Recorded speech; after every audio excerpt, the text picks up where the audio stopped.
Bonjour à tous, c'est la Marianne Joconde, Angélique Leroy. Alors, je continue en deuxième partie de mon explication sur ma vision de l'art-thérapie, où effectivement, je vous explique un petit peu mon cursus pour savoir comment je vais atteindre cet objectif d'être art-thérapeute avec une école et avec plein de formations autour pour arriver à obtenir le niveau, puisque je ne passe pas par un dispositif universitaire. Et on entend de tout parce qu'apparemment, il faut être certifié pour être légitime.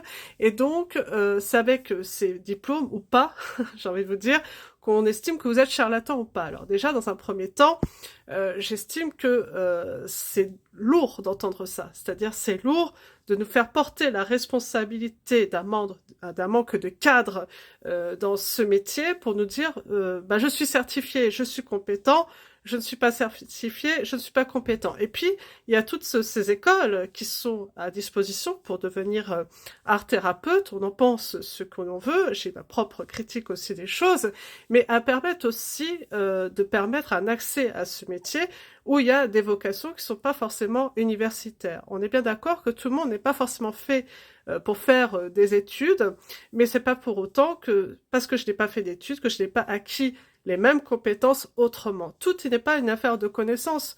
Ok, je n'ai pas des connaissances en philosophie, en psychologie, dans plusieurs domaines que un bac plus 4 ou un bac plus 5 exigerait.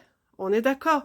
Mais pour autant, est-ce que dans ma pratique, ça sera forcément nécessaire et primordial, puisqu'on me demande de ne pas analyser. Donc si je ne dois pas analyser, je ne suis pas psychologue, je ne suis pas psychanalyste. Donc c'est là où est un peu l'ambiguïté. Et puis c'est pas parce que je vais comprendre des mécanismes que je vais être forcément d'accord, puisque en fait on se réfère à des penseurs d'avant ou même contemporains pour se baser de notre propre vision, mais pour autant, parfois, dans mon cas, malgré toutes les visions existantes, je m'y retrouve pas.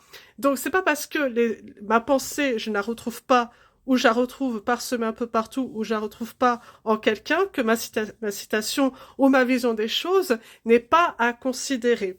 Donc c'est la raison pour laquelle je vous fais cette vidéo pour vous expliquer qu'on est vraiment dans un cercle infernal où en fait on se permet, sans humilité j'ai envie de dire qui est compétent et qui ne l'est pas. Alors bien sûr, on peut avoir sa propre idée quand on connaît la personne, quand on l'a vue œuvrer, quand on sait ce qu'elle produit.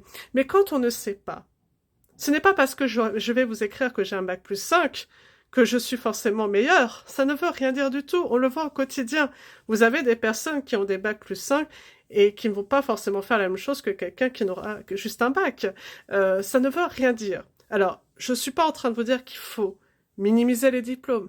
Mais ce que je veux dire, c'est qu'il faut faire attention aux termes qu'on emploie. Si justement on estime qu'être art thérapeute, c'est avoir une posture de non-jugement. Je l'entends.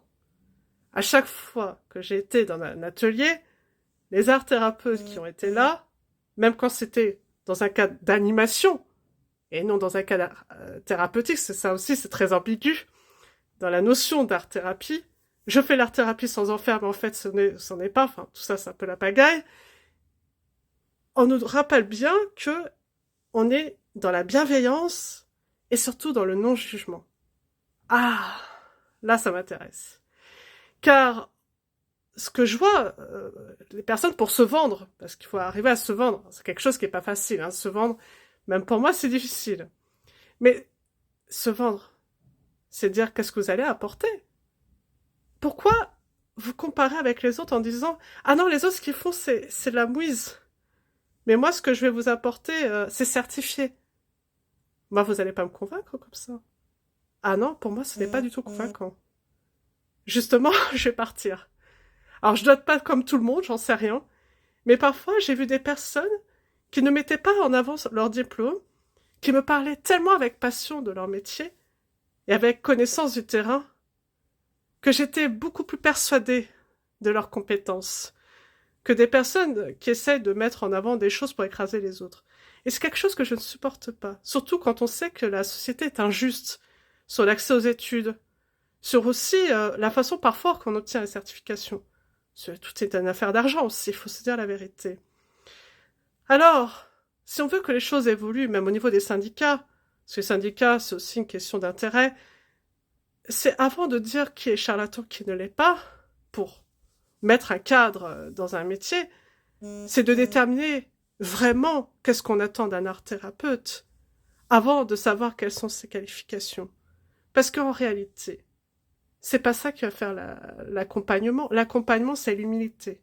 C'est savoir se connaître, bien sûr, mais c'est surtout ne pas rabaisser les autres. Et c'est pas en ayant une critique de la société qu'on rabaisse les autres. Il y a critique et critique.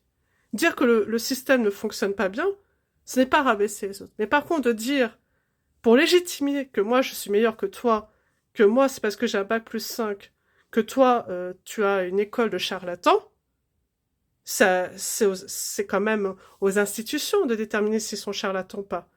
Mais c'est pas parce que moi j'aurais obtenu un diplôme parce que vous appelez charlatan que je suis charlatan.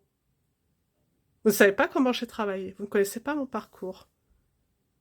Et c'est là où est le problème en fait.